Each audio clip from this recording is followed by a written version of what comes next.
বন্ধুরা দেখুন, কড়াই তেল দিয়েছি, কালো জিরে তেজপাতা ফোড়ন দিলাম। এবার পোস্ত আর একটু আদা আর দুটো কাঁচা লঙ্কা বাটা এর মধ্যে দিয়ে দিলাম।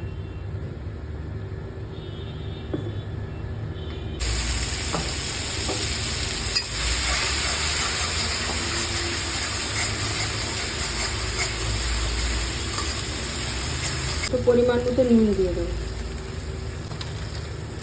একটু হলুদ দিয়ে দিলাম,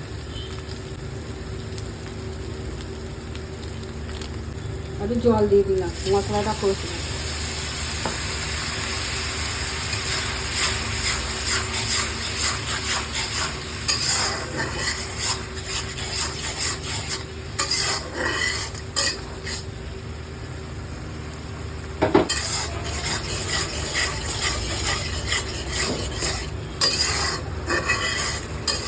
বন্ধুরা দেখুন, আমার চিতল মাছের পেটি আমার মশলা কষা হয়ে গেছে।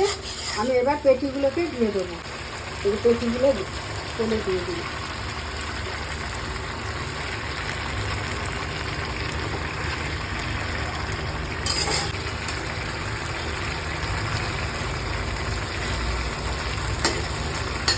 অল্প একটু জল দেবো। আমার চিতল মাছের পেটিটা আমার ঝাল হয়ে গেছে, আমি এবার নামিয়ে দেবো। একটু ঝোল ঝোল রাখলাম, ভাত দিয়ে মেখে খাবে সব। চিতল মাছের পেটি আমি পোস্ত দিয়ে বানিয়েছি। পোস্ত, আদা বাটা, লঙ্কা, হলুদ, এটা পোস্ত দিয়ে চিতল মাছের পেটিটা বানিয়েছি। আপনারা এভাবে বানিয়ে খেয়ে দেখবেন, পোস্ত দিয়ে বানিয়ে খেয়ে দেখবেন, ভালো লাগবে। আমার হয়ে গেছে, আমি নামিয়ে দিচ্ছি।